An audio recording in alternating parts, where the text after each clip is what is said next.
My name is Claire Bennett. I am 38 years old, and last Christmas, I sat down at my parents' dining room table, thinking the evening would be like so many others. The tree glowed, the turkey smelled perfect, and for a brief moment I let myself believe peace was possible. Then, between the clinking of glasses and the passing of dishes, my younger sister Monica smiled at me and announced that she would be moving into my house.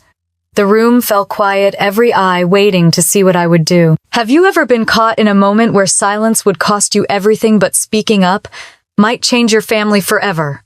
That night I had no choice but to answer. Let me take you back to where it began. The scent of roasted turkey lingered as the silence stretched across the table. I felt my heart pounding, even though my voice had come out steady. Years of swallowing words, of letting Monica's declarations go unchallenged, had taught me the art of keeping a calm face when my insides churned. Tonight, though, there was no going back. I watched her blink once, then twice her smile, trying to return but failing. Richard shifted uncomfortably in his chair, his shoulders rising and falling. He cleared his throat, forcing out a laugh that sounded brittle. "That is not funny, Claire. You should not make jokes like that in front of everyone." He turned his eyes toward the others, silently begging them to join his side, but no one moved. Elaine leaned forward, her pearl necklace catching the light from the chandelier. "What do you mean the keys belong to someone else?" she asked it with a trembling voice. Though beneath it, I caught the edge of accusation. She had probably been looking forward to this moment all day, the unveiling of Monica's new living arrangement, the latest proof that their favored daughter would always be taken care of. I folded my napkin and rested my hands on it, keeping them still so no one could see the tremor in my fingers. "I meant exactly what I said," I replied evenly. "The house is sold." The words fell like a heavy stone into deep water. Monica's jaw dropped slightly. Her painted nails tapped against the stem of her glass. She let out a sharp laugh, brittle and high. "You cannot be serious. You sold your house. You knew I was moving in." I took a slow sip of water before answering, letting the coolness anchor me. "Nobody asked me if I agreed," I said quietly. "Everyone assumed." The turkey sat untouched in the middle of the table, steam rising as if mocking the sudden chill in the room. My father set down his glass and pressed his palms flat on the tablecloth. "Claire, this is absurd. There are always cooling off periods. You can cancel something like this if you come to your senses." I met his gaze, the same gaze that once made me shrink as a teenager desperate for approval. "Not this time. It is done." Elaine shook her head, her voice softening as if she were addressing a patient instead of her grown daughter. "Honey, I am worried about you. Selling your home like that right before Christmas without talking to us first. It seems reckless. Are you under some kind of stress? Have you thought about seeing someone to help you with decisions like this?" My chest burned at her words. I had heard that tone before, the careful implication that if I did not comply, then maybe I was unstable. It was the family's way of keeping me in line, the subtle suggestion that independence equaled dysfunction. I straightened my back. "I am fine, Mom. What I am not is a doormat." For a long moment, no one spoke. The only sound was the faint ticking of the grandfather clock in the corner. Monica's eyes darted to our parents, then back to me, searching for the safety net she had always relied on. I thought of the 9 years I had spent building my life, the overtime hours, the vacations skipped, the sacrifices made just to afford that house. I thought of the roof repairs, the leaks, the furnace that had finally given out. Every dollar I had scraped together had gone into keeping that place standing, and still they had looked at it as nothing more than an extra room for Monica. I pushed my plate back gently. "I came here tonight to celebrate Christmas with my family, not to be ambushed with plans made without me." Monica's voice cracked louder now, the mask slipping. "You are doing this just to hurt me. You knew I needed a place. You waited until tonight to humiliate me." I met her stare, steady and unflinching. "No, Monica, I am protecting myself." The words tasted sharp, but they were true. I had never said them out loud before. The candles flickered as if stirred by the tension. Around the table, no one reached for the turkey or the mashed potatoes. The meal sat cooling, forgotten. I felt the air heavy with disbelief, anger, confusion. Yet beneath it all, I felt something else, something I had not felt in years at this table: control. Richard finally broke the silence, his voice low but firm. "We will talk about this later. Tonight is not the time." But the time had already come and gone. I looked around the table at the stunned faces at Monica, still frozen in her seat of honor, at my parents, who could not quite mask their fury. I rose slowly, my chair scraping softly against the hardwood floor. "I need some air." I walked toward the living room, past the tree glittering with ornaments from our childhood. A paper angel I had made in second grade hung crooked near the bottom, bent and faded. Above it, a gleaming glass ornament engraved with Monica's name caught the light perfectly. It felt like the story of our lives told in decorations. I paused by the window, looking out at the quiet street, lined with snow. Families in other houses laughed and clinked glasses, their joy muffled through walls and frosted panes. Behind me, the murmur of voices began again, low and urgent, but I did not turn back.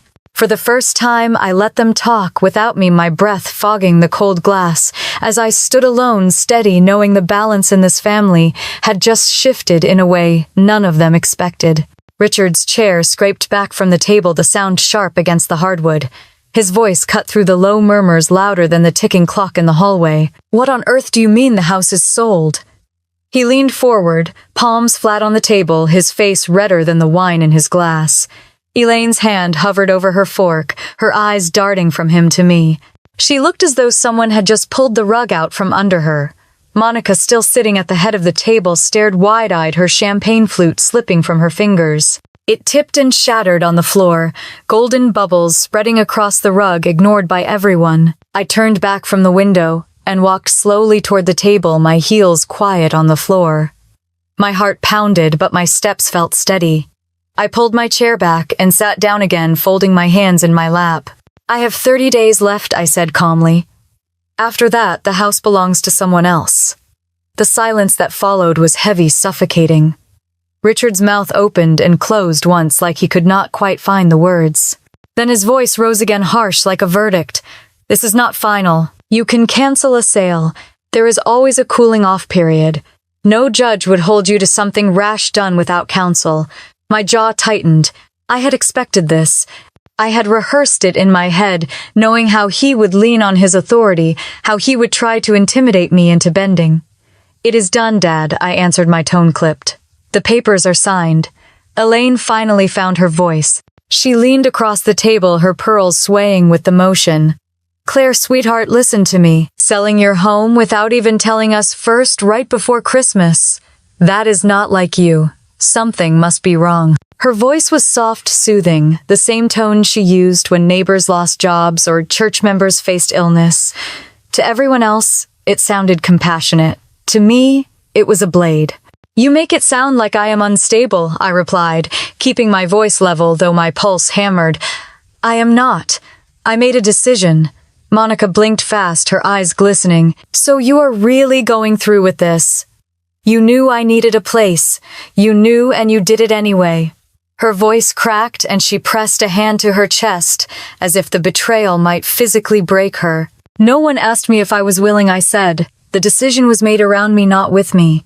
Richard slammed his hand against the table, rattling the silverware. "We are your family. Family talks, family works things out. You cannot just decide something like this alone." My lips curved into something between a smile and a grimace. I already did. The turkey cooled, untouched, the cranberry sauce darkened at the edges, but no one cared. The meal that was supposed to hold us together had turned into the backdrop for a battle none of us could avoid. Elaine pressed her napkin to her lips, her eyes narrowing slightly. "Claire, I am asking you as your mother. Tell me the truth. Are you under stress at work? Is something happening we should know about? Sometimes people act rashly when they are overwhelmed." The implication landed hard, and I felt the sting in my chest. I recognized it immediately. If they could not control me with guilt, they would question my sanity. It had worked in the past. Not anymore. I straightened, resting my palms flat on the tablecloth. "I am fine. I am not overwhelmed, and I am not acting rashly. I chose this." Monica's breath came in quick bursts. She turned toward our parents, her voice trembling with practiced pain. "She is punishing me. She knew I needed somewhere to go. She sold the house just to spite me." Richard pointed a finger at me. "Tell her she is wrong. Tell her that is not why." I looked from one to the other, their faces lined with disbelief, with anger, with fear of losing control. "I will not defend myself against lies," I said simply. Elaine exhaled, her shoulders slumping for the first time. Her gaze swept around the table, landing on the other relatives searching for support. Aunt Carol shifted in her seat but said nothing. Even she looked uncertain now. The grandfather clock chimed 8, the sound deep and resonant. It marked the moment for me, a reminder that time kept moving forward no matter how much they wanted to freeze me in place. I placed my napkin beside my untouched plate and stood. My voice was steady, though I could feel the heat crawling up my neck. "I am not discussing this any further tonight." Elaine's face pinched, her tone suddenly dripping with sweetness, every word meant to cut. "Claire, you have always been so strong, but strong people break too. Maybe you just do not realize it yet." I met her gaze unflinching. "I realize exactly what I am doing." Richard muttered something under his breath, his hands tightening around the stem of his glass until his knuckles turned white. Monica dabbed her eyes, letting her tears fall freely, hoping to draw all attention back to her. I stepped away from the table, the room thick with the scent of cooling food and unspoken rage. In the silence that followed, I could hear the faint laughter of children outside, sledding down the snowy hill across the street. Their joy carried through the glass, so different from the heaviness inside. I knew this was only the beginning. I walked into the hallway and leaned against the wall, the garland scratching against my sleeve, and the sound of my parents whispering in the dining room faded into a blur. My chest felt heavy, but my mind was clear, sharper than it had been in years. Moments like these never came out of nowhere. They were planted long ago, watered and nurtured by years of imbalance, until they grew into nights like this one. I thought back to when I was 12, the age Monica was given her first expensive dollhouse shipped in from Germany, with real miniature chandeliers that actually lit up. I had asked for a new pair of sneakers for basketball. Richard laughed and told me his strong girl did not need new shoes every season, that I could manage just fine with last year's. Monica got the dollhouse, and I learned to run drills with blisters on my feet. The pattern never broke. At 16, I started babysitting every weekend, not because I wanted extra spending money, but because if I wanted to go to the movies or buy a yearbook, I had to pay for it myself. Monica, at 16, had already racked up her first credit card bill. Richard called her tender-hearted, said she was not built for stress, and paid it off with a smile. I learned to walk home in the snow after late babysitting shifts, saving every dollar. She learned that someone would always rescue her. By the time I was in college at Northwestern, I was working 2 jobs. I cleaned dorm bathrooms at 6 in the morning before class and answered phones at a campus office until 9 at night. Monica had dropped out of community college, by then overwhelmed by the workload of 3 classes. Elaine told everyone at church that her youngest was finding herself, that school was not for everyone. When Monica's car got repossessed, my parents quietly co-signed another loan, never once mentioning it to me. I still remember the call where Mom bragged about how responsible they were being, giving Monica another chance. I survived on peanut butter sandwiches and instant noodles. There was no call offering help with my tuition or rent. I sent home money from my campus job to cover my phone bill, and my parents deposited funds into Monica's account to help her buy clothes for job interviews she never showed up to. The memories pressed harder the longer I stood in that hallway. I could still picture the first time I asked for real help. I was 29, 2 years into owning my little house in Evanston. A storm had torn shingles from the roof, and rainwater had soaked through to the attic. I asked Richard if he could loan me some money to cover the repairs until my next work bonus. He sat at the kitchen table, coffee steaming in front of him, and told me I was resourceful, that strong people figure things out. That same week, Monica called crying because she had fallen behind on her rent again. They wrote her a check without hesitation. I remembered the sound of Elaine's voice when she told me about it. She was almost proud, saying it was only right to help Monica through a rough patch. I never told her that I had taken out a high-interest loan to patch the roof, the payments dragging me down for years after. The word rough patch seemed to stretch across decades. Monica's rough patch became a lifestyle. My resilience became a weapon they used to excuse neglect. Every holiday was a reminder.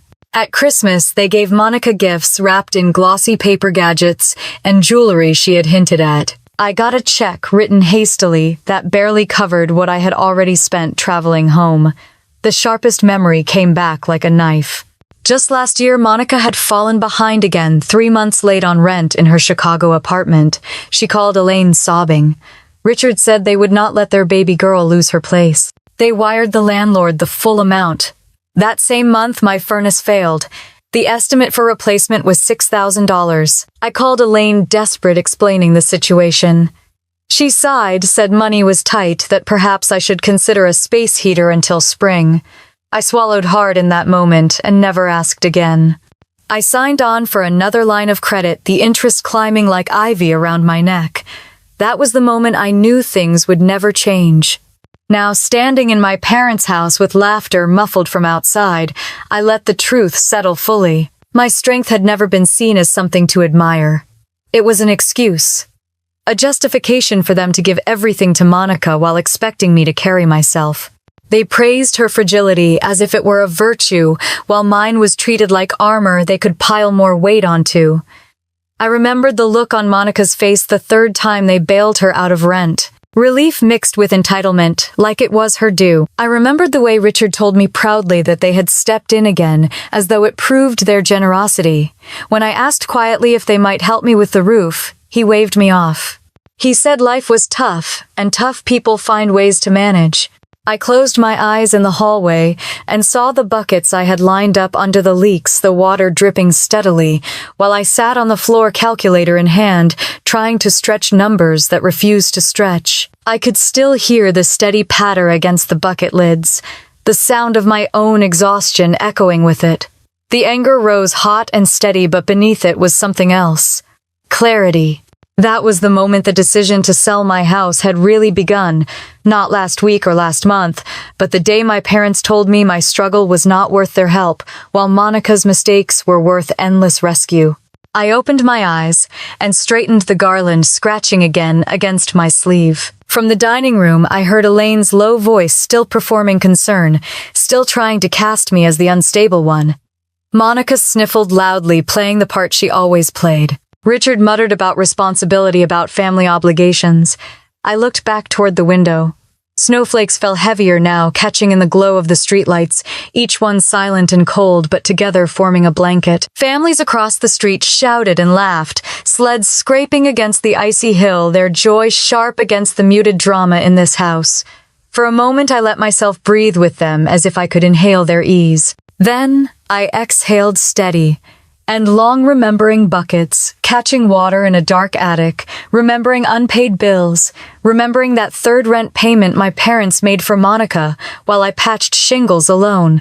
That memory was not just a wound, it was a scar, a permanent reminder of the roles we had all been forced into. And standing in that hallway, I finally understood that scars can guide you, not just hurt you. 3 days after Christmas, I found myself sitting at my dining room table in Evanston, a stack of folders spread neatly in front of me. The holiday decorations still hung on the porch, but inside my house the lights were dim boxes, half-packed the air, carrying that hollow feeling of endings. I had spent the last 9 years building this place, and now I was preparing to walk away. Yet as I pulled each envelope from the pile, a calmness settled over me. Proof mattered. I had learned that the hard way. Richard and Elaine arrived first, bundled in their coats, their faces pinched against the cold but their eyes sharp with intent. Monica trailed behind them, her phone in hand, eyes darting around the room as if she were taking inventory. I invited them to sit. No food, no holiday cheer this time, only the thick silence of a confrontation none of us wanted to delay. I slid the first envelope across the table. The roofing invoice, $12,000, dated 2 years ago. I remembered the contractor's voice telling me the shingles should have lasted another decade. I watched my father's eyes move across the paper, his jaw tightening. Next came the plumbing bill, $9,000 the summer. The water line cracked under the front yard. The mud had seeped into the basement, ruining boxes of books I had saved from college. Elaine's fingers trembled slightly as she scanned the figure, her lips pressed tight. Finally, I placed the furnace replacement, $6,000 last winter's nightmare, when the house had gone cold for 3 days in January. I remembered sleeping in my coat, breathing steam in the dark, waiting for the technician to arrive. Monica glanced at the number and rolled her eyes. I leaned back in my chair, letting them sit with it. "These are not stories," I said quietly. "These are facts. This house drained everything I had. I worked every weekend shift Harper and Company could give me, skipped vacations, canceled dinners, ate cheap meals for months on end. That house was never a free space for anyone." Richard cleared his throat, his voice lower than usual. "Houses are expensive, yes, but everyone manages somehow. You did not need to go to such extremes." I lifted my gaze to meet his. "I managed because I had no choice." Elaine placed the paper down gently, as if it might burn her. "Sweetheart, you should have asked for help." The bitterness rose before I could stop it. "I did ask. I asked when the roof leaked, and you told me strong people figure things out. I asked again about the furnace, and you told me to get a space heater. But you found the money when Monica needed rent covered. 3 times. Silence hit the room harder than shouting ever could. My father's hands folded, then unfolded, restless. My mother's eyes darted toward Monica, who seized the opening. She leaned forward, her tone dripping with outrage. "So this is about jealousy. You could have told me you were drowning, Claire. Instead, you sell the house just to punish me." My stomach tightened, but my voice stayed even. "This is not about you. It is about me surviving." Monica's laugh was sharp, forced. "You sound heartless. Who does this to their own sister at Christmas?" I placed my palms flat on the table, steady grounding myself. "Who expects to be moved into someone else's house without asking?" First, her cheeks flushed red, her eyes darting to our parents. She knew she had no answer. Richard finally spoke again, softer this time, like a man trying to salvage control. "You always were independent, Claire. Maybe too independent for your own good." I nodded slowly. "That independence is why I still have a career, why I could pay these bills when no one else stepped in. But it is also why I cannot keep carrying this alone." Elaine reached for my hand across the table, her voice honeyed, her eyes imploring. "We only wanted to help Monica through a rough time. You know she has had her struggles." I let her fingers touch mine but did not close my hand. Rough times that last over a decade are not rough times. They are choices. The words hung heavy, and even Richard could not bring himself to argue. Monica pushed back from her chair, the legs scraping against the floor.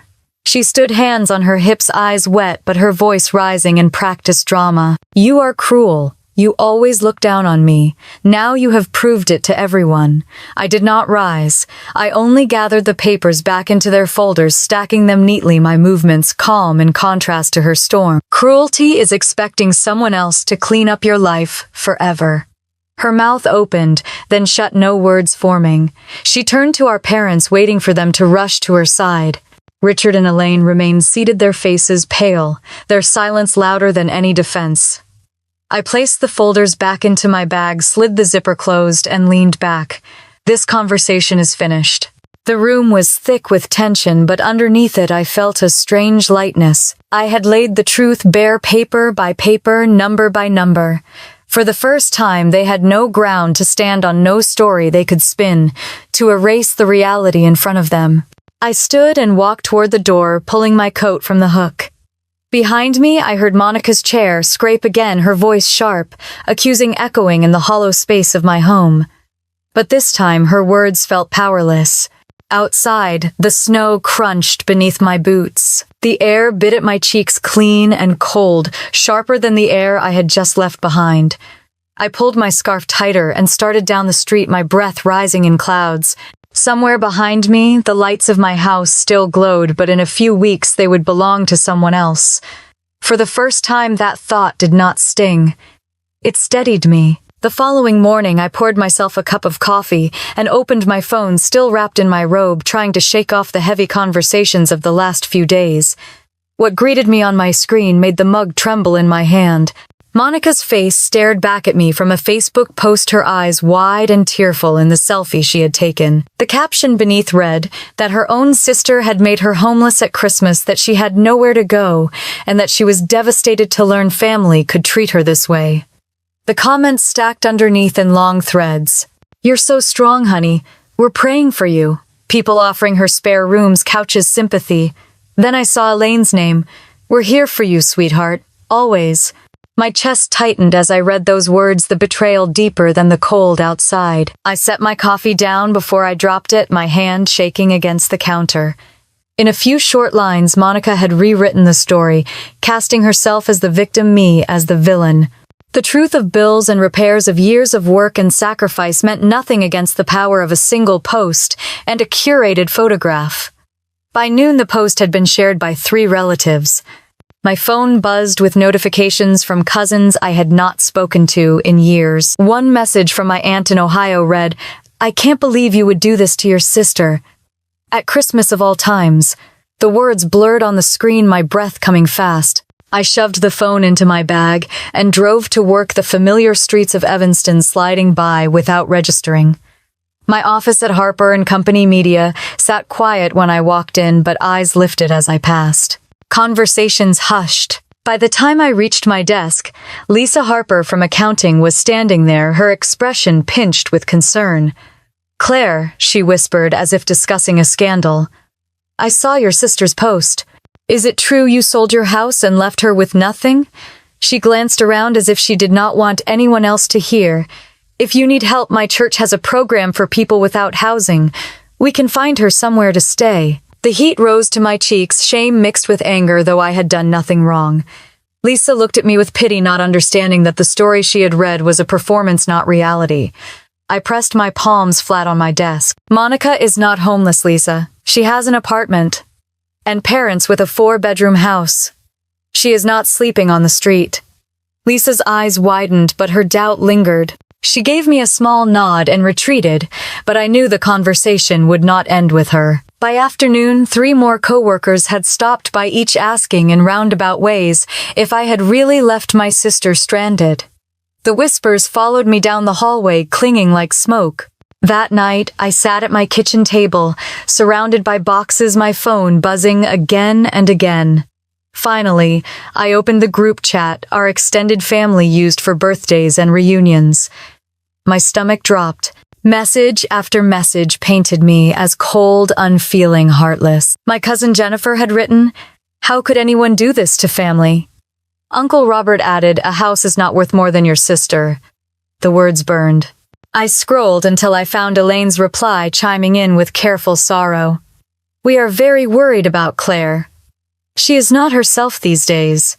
I knew what she was doing, weaving the same narrative she had tried at the table, that I must be unstable, that my decision to sell was proof of poor judgment. I dropped the phone on the table, pressing my hands against my face.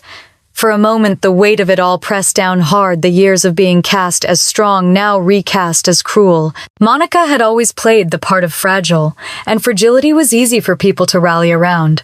No one wanted to rally around the sister who had always been self-sufficient. I opened my laptop, the glow harsh in the dark kitchen. I pulled up the invoices again. The roofing bill, the plumbing disaster, the furnace replacement. They sat there like silent witnesses. I had kept them for my own records, but now I understood their other purpose. Proof. Receipts that could not be spun into lies or twisted into melodrama. The house creaked in the winter cold, the heating system humming, the same system I had replaced when my parents told me to buy a space heater. I wrapped my sweater tighter and sat in the dim light, scrolling through Monica's post once more. Every new comment landed like a stone, each one stacking higher, building a wall of public opinion against me. I thought of the times I had carried Monica home when she was too drunk to drive, the nights I had edited her resume, the mornings I had lent her money knowing I would never see it again. None of that mattered now. The only thing people saw was a crying selfie and a carefully worded caption. The quiet of the house pressed in around me, but in that quiet I felt the same steadiness I had found in the hallway on Christmas night. Let her play her campaign on social media. Let them whisper at work and shake their heads in the family chat. Paper does not lie, numbers do not lie, and soon enough I would show them. By Monday morning the buzz had already reached the office. I stepped into Harper & Company, media's glass lobby, the hum of conversation sharper than usual. A pair of co-workers from design glanced at me and then quickly looked away, their whispers following me to the elevator. By the time I reached the 12th floor, I could feel the weight of stairs pressing in like smoke clinging to my clothes. At my desk, Lisa Harper hovered nearby. She smoothed her blouse, eyes darting nervously before she leaned down. "Claire, I know things are hard right now. My church has a housing ministry. They help people when they don't have a place to stay. We could get Monica on the list." She meant well, but the pity in her tone landed like a slap. I forced a small smile, keeping my voice even. "Lisa, my sister, is not homeless. She has an apartment, and she still has my parents' house if she needs it." Her brows furrowed, lips parting as if she wanted to argue, but she just gave a tight nod and walked away. I watched her go, my chest aching. It did not matter how calmly I explained. The story had already taken on a life of its own. By lunch, the whispers had grown louder. Passing by the break room, I caught fragments. "Left her sister with nothing. Can you believe that?" The words burned, but I kept my head high, my heels clicking on the tile. I would not give them the satisfaction of seeing me crumble. In the afternoon, my manager Daniel stopped by. He was a tall man in his 50s, kind when he wanted to be, but always careful about appearances. "Claire, could you step into my office for a moment?" His voice was polite, but I heard the steel underneath. I followed him in the blinds, half drawn, the Chicago skyline muted behind gray clouds. He gestured for me to sit. He rested his elbows on the desk, fingers laced. "I wanted to talk with you about something sensitive. Personal matters can sometimes bleed into professional life. And here at Harper & Company, our reputation is built on trust." I felt my stomach tighten. He was too practiced, too careful. I knew where this was going. He cleared his throat. "I've heard some concerns. People are talking. Stories circulate quickly, especially online. I just want to remind you that personal reputation affects how clients see us." For a moment, I could not find words. My tongue felt heavy. My sister's lies had not only poisoned my family, but now they threatened the career I had fought tooth and nail to build. I steadied my breath. "I understand, Daniel, but I want you to know the stories aren't accurate." He gave me a sympathetic look that did not reach his eyes. "I'm not judging, Claire. I just need you to be aware. That was all." He dismissed me with a nod. Walking back to my desk, the office felt colder, the walls closer. I sat down, my hands trembling slightly, as I typed meaningless emails, the words blurring. Years of discipline, of pulling myself up, of never asking for help.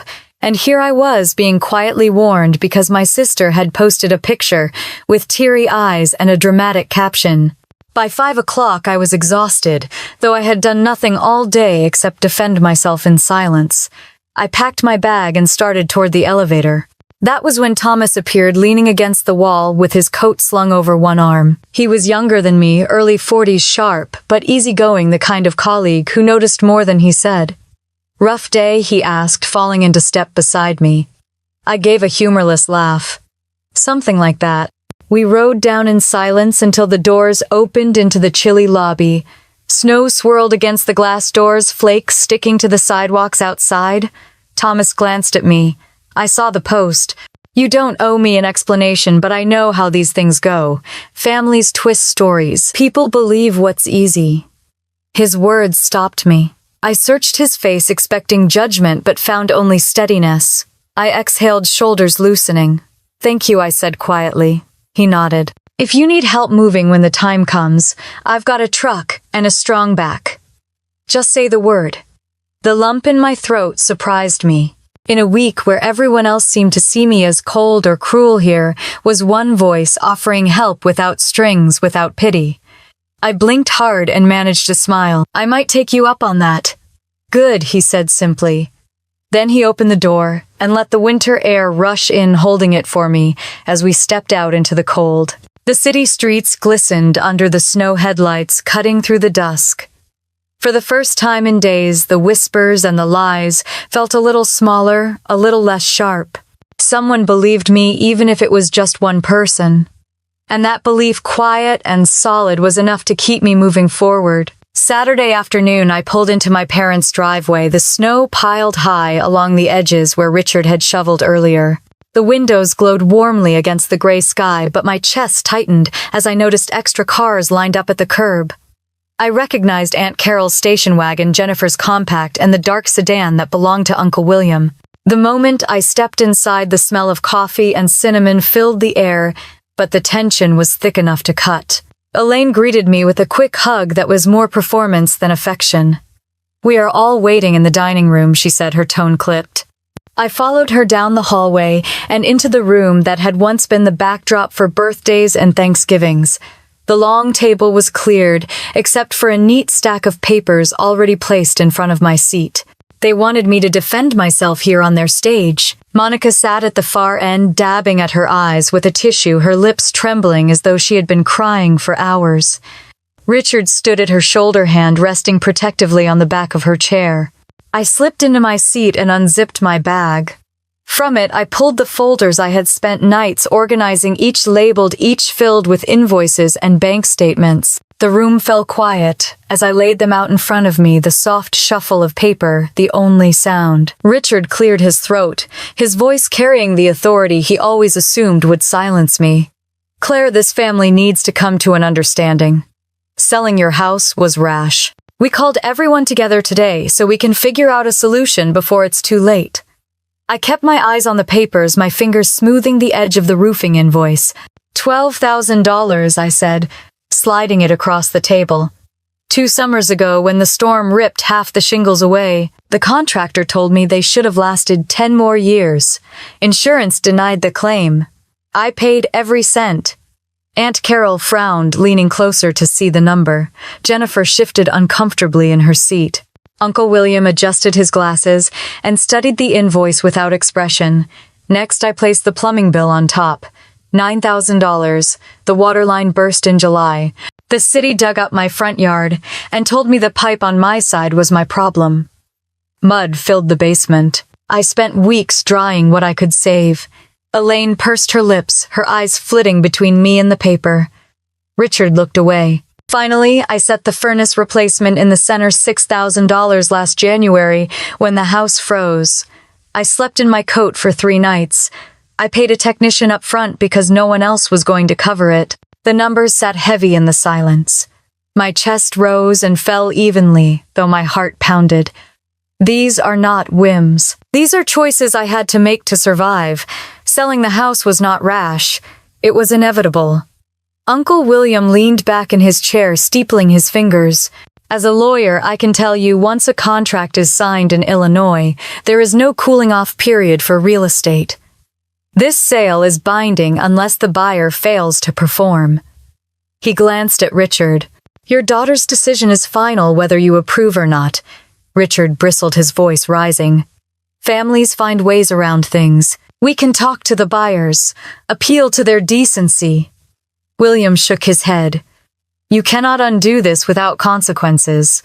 Monica slammed her tissue onto the table, her voice breaking. "So, you are telling me Claire destroyed my future on purpose? She knew I needed her house. She knew, and she sold it to strangers just to ruin me." Tears streamed down her cheeks, glistening under the chandelier light. Elaine moved to comfort her, wrapping an arm around her shoulders. "See what you have done, Claire. She has nowhere to go." I looked straight at Monica, my tone steady. "You had an apartment. You had options. But you and our parents decided my home was the solution without ever asking me." Her voice grew shrill, filling the room. "Because you are selfish. You always thought you were better than me. Now you get to play the victim, showing everyone your papers and your numbers, while I lose everything." I gathered the invoices back into a neat stack. "I am not playing anything. I am showing reality." The room was still. Aunt Carol stared at her folded hands. Jennifer tapped her nails nervously against her mug. Uncle William adjusted his glasses again, his gaze steady on Monica. You cannot expect your sister to carry you forever. Her mouth opened as if to argue, but no words came. She buried her face in her hands and sobbed louder, shaking her shoulders for effect. Elaine rubbed her back, glaring at me over Monica's head. Richard muttered under his breath, shaking his head as if I had broken some sacred rule. I zipped the folder shut, my pulse slowing. For years I had been painted as the strong one, the one who never needed help. Now they wanted to twist that strength into cruelty. But the papers spoke louder than their stories. I pushed my chair back and stood, the wood scraping softly against the floor. The coffee on the sideboard had gone cold.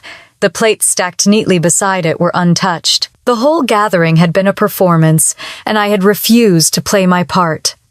Outside the window, the snow kept falling, coating the driveway and muffling the sounds of the neighborhood. For a moment, no one moved. Monica's sobs filled the air, but I let them wash over me without bending. I picked up my coat from the back of the chair, my voice calm. I have nothing else to add. Before I could step toward the door, a voice rose from the far end of the table. It was Dorothy Lane, my mother's oldest friend, the woman who had known us since we were children. She had been quiet until now, sipping her coffee, her face unreadable. But when she set her cup down, the sound was firm enough to pull every eye toward her. I have sat at this table too many times to count, she said, her voice steady but carrying weight. And I have watched Monica receive help with rent, with car payments, with credit cards for years. Her words hung in the air, cutting through Monica's sobs like glass. I remember Elaine asking me to co-sign once back when Monica was behind again. I said no, and I still stand by that. Elaine stiffened, her hand frozen on Monica's shoulder. Dorothy, that is not fair. It is fair, Dorothy, replied, her tone sharper now. Claire bought this house on her own. She worked double shifts to keep it. I remember her walking into the clinic on Sunday mornings, exhausted but still showing up. No one bailed her out. And yet when Monica fell behind, the money was always found. Richard's face darkened, but he did not speak. Monica looked up, tears streaking her cheeks, her voice rising in desperation. You make it sound like I am lazy. I have just had a hard time. Dorothy's gaze softened but did not waver. Everyone has hard times. But hard times do not last 15 years. The room fell quiet again, the weight of her words pressing against the walls. For the first time, I saw uncertainty flicker across Jennifer's face, her eyes dropping to the tablecloth. Aunt Carol shifted in her chair, no longer leaning toward Monica, her mouth pressed in a thin line. Then Barbara Mills, my financial advisor, cleared her throat. She had come at my request not as family, but as a witness to reality. She adjusted her blazer and spoke with professional calm. When you provide constant financial rescue, you remove any reason for change. It creates dependency. The giver is drained, the receiver never learns resilience. In my work, I see it all the time. Families who think they are helping end up crippling both sides. Elaine's lips parted in protest, but Barbara raised a hand slightly, her voice measured, but firm.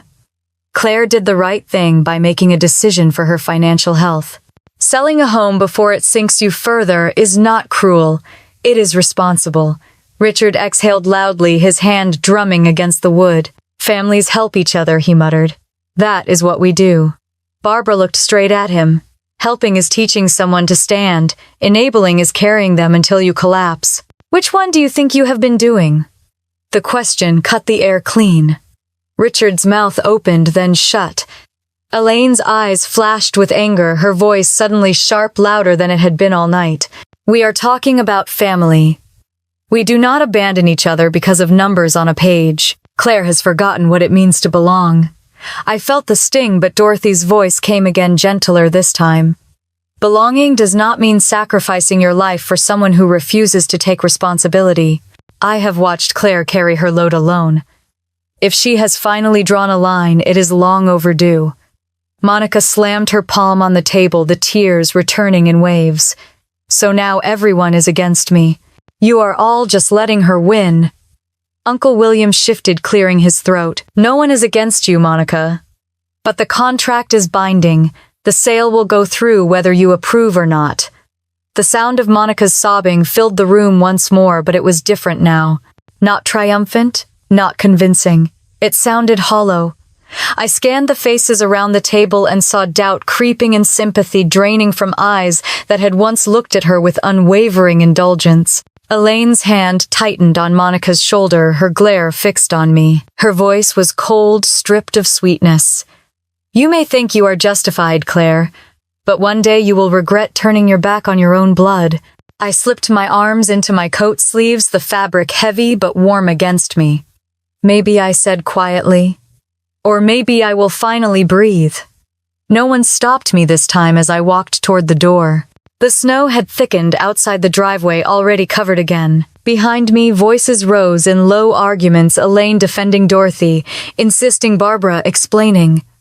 For the first time, the narrative was shifting, and it was not in Monica's favor. I stepped into the cold air, the sharp wind biting at my cheeks. The world outside was quiet, steady, untouched by the chaos inside.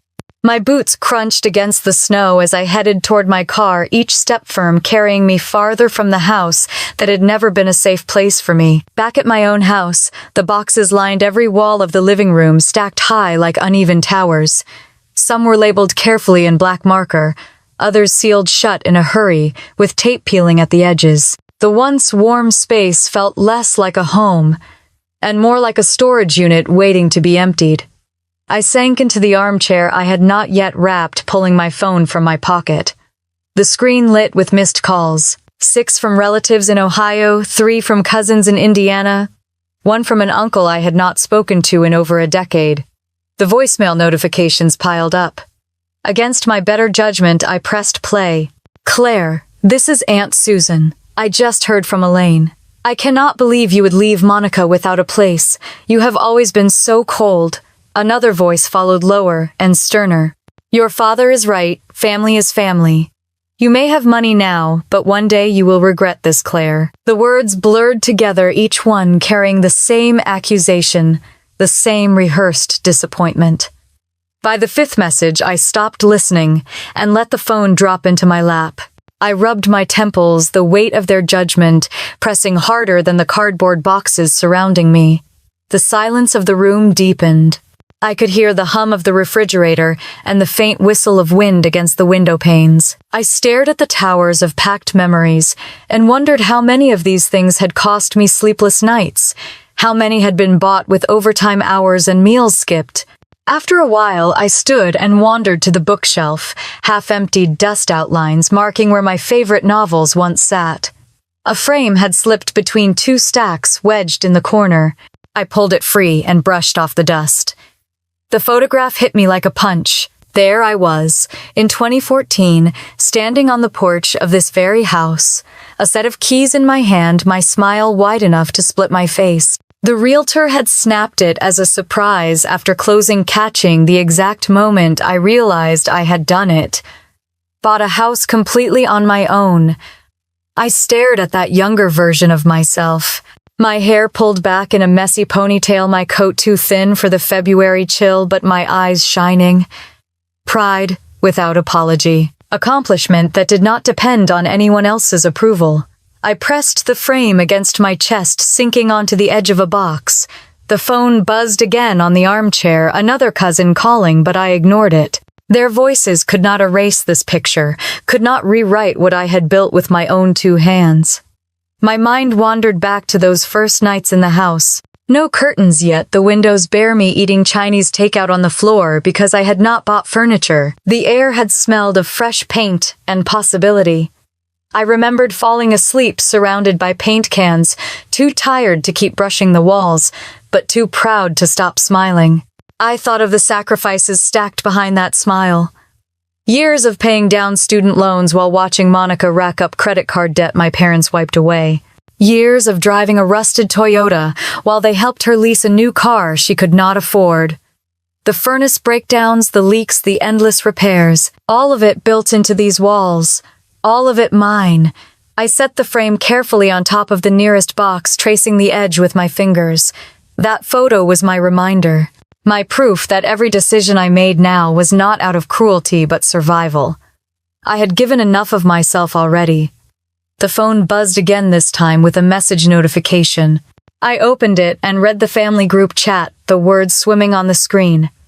Heartless, cold, a disgrace. Each one punctuated by Monica's own updates, painting herself as a victim of my selfishness. I closed my eyes, letting the sting pass. Their chorus of judgment was familiar. I had been labeled difficult, stubborn, unyielding since I was a child. Only now the label had shifted to cruel. But the pattern was the same. If I refused to give, I was the villain. I stood, stretching my stiff back, and walked to the kitchen. The counters were bare except for a kettle and 2 mugs I had left unpacked. I filled the kettle and set it on the stove, the whistle soon filling the empty house. The sound was comforting, grounding. As I poured the hot water over a tea bag, I glanced back at the photograph resting on the box. That young woman had believed she could build a life without needing rescue. She had been right. I was still standing even after years of storms and deaths and family disappointment. I was still here with a choice they could not take from me. The tea warmed my hands as I sat back down. Outside, the snow fell in thick sheets, muting the streetlights, wrapping the neighborhood in white. Inside, the weight of family judgment pressed heavy, but the photo on the box glowed in the lamplight, reminding me of who I was before the noise, before the demands. I took a long sip, letting the heat steady me. For the first time in weeks, my chest loosened. I did not owe them more sacrifice. I owed myself peace. The knock came just after dusk, sharp and insistent, echoing through the half-packed rooms. I set my mug on the counter and wiped my hands on a dish towel, already knowing who stood on the other side of the door. When I opened it, Richard and Elaine were there, bundled in heavy coats, their expressions stiff. Monica stood between them, her scarf draped loosely, her eyes wide and damp, as though she had been practicing sorrow in the mirror. "We need to talk," Richard said, his voice firm but rehearsed. I stepped aside, letting them into the living room.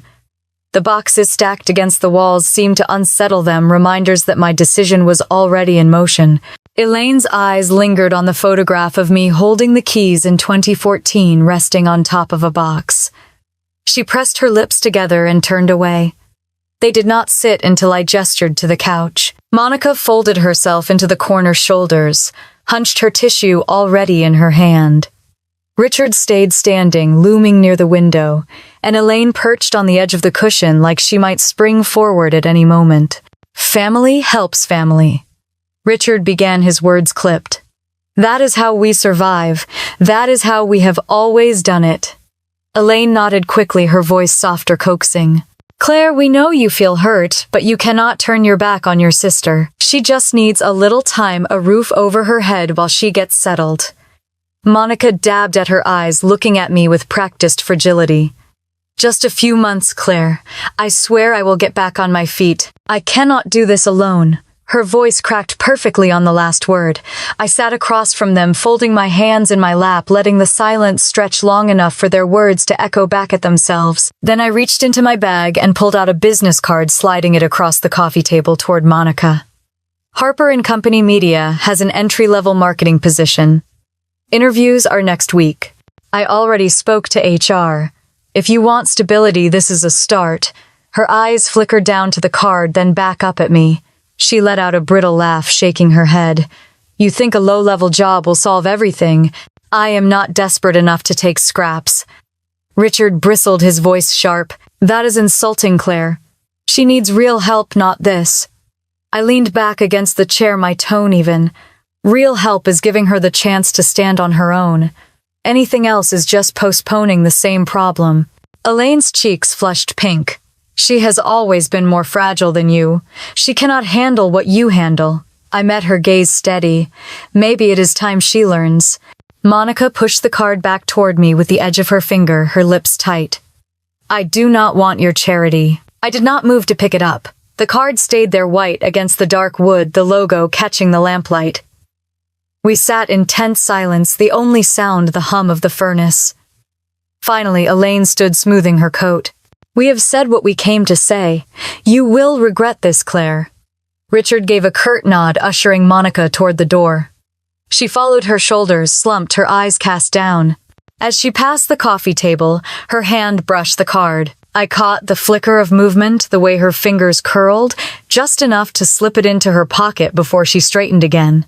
I pretended not to notice, only walked them to the door and held it open as the cold air rushed in. Richard muttered good night without meeting my eyes.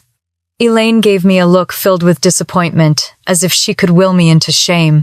Monica lingered for half a second, her expression unreadable, then stepped out into the night. I closed the door and leaned against it, the quiet of the house wrapping around me once more.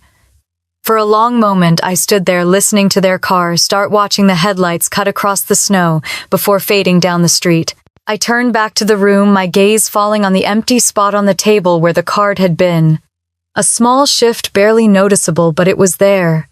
And though I knew better than to hope, I allowed myself to feel the weight of that moment. Not a resolution, not a victory, but the faintest sign that maybe, just maybe, something had cracked in the pattern. By the first week of January, the townhouse in River North already felt more like home than the house I had left behind. The rent was nearly 40% less than my old mortgage, and the relief of that fact showed up in every part of my life. I slept deeper, I ate, without counting every dollar, and I breathed easier knowing the repairs belonged to someone else now. The place was smaller, yes, but the tall windows poured light into the living room each morning.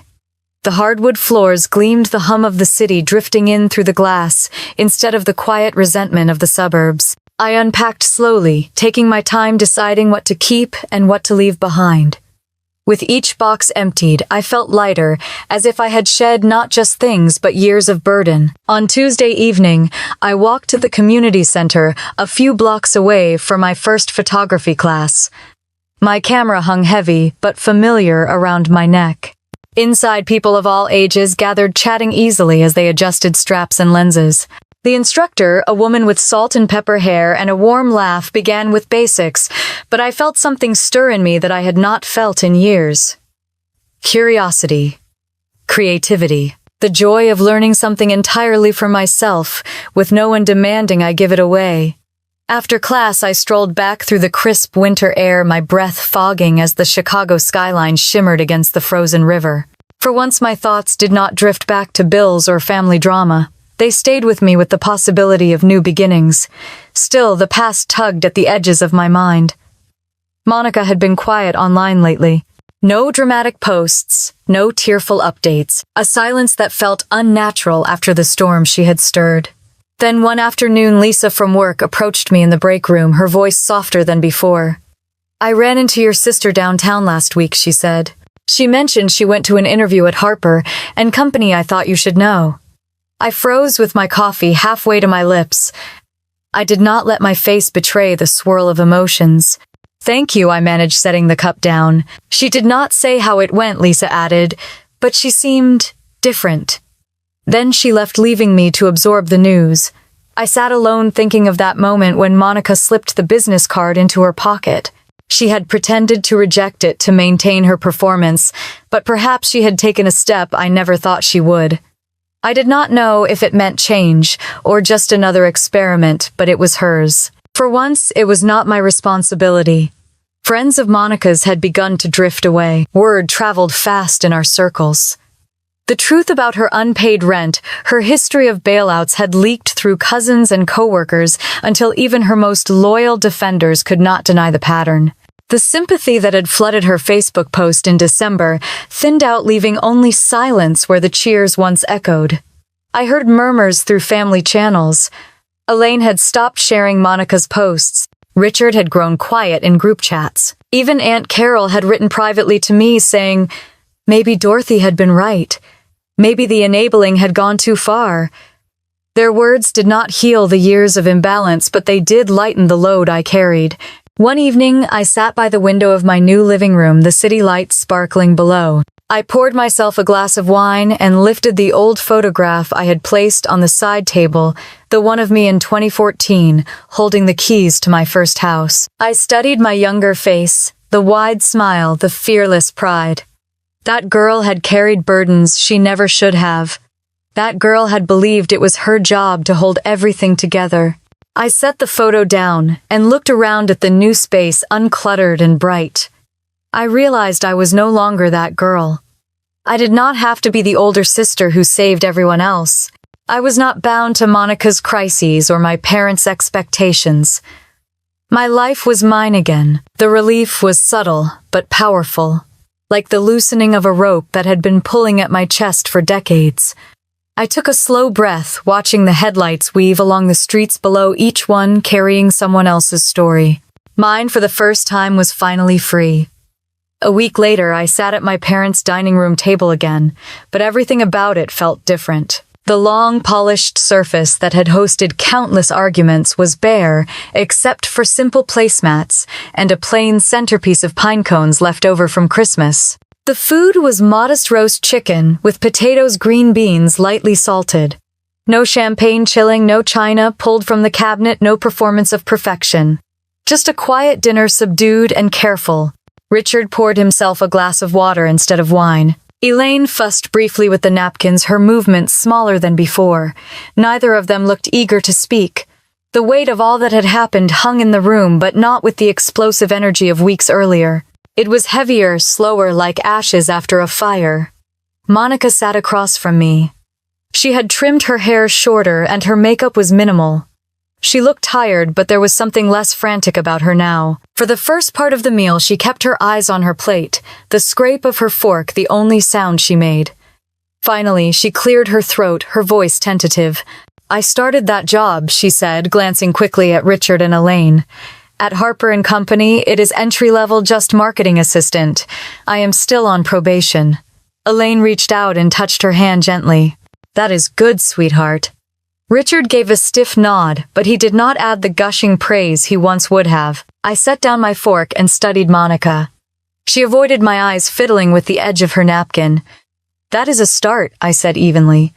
"Work is work, and every step matters." She pressed her lips together, and for a moment I saw the old defiance flare in her gaze. Then it softened, her shoulders sagging as though she was too tired to fight. She muttered almost under her breath, "I did not think they would even call me back." But they did. Elaine smiled faintly, her hand still resting on Monica's. I noticed how different it felt now. There was no triumphant glow, no insistence that Monica was destined for more. Just a quiet acceptance that she had finally at least taken a step forward. The conversation drifted after that.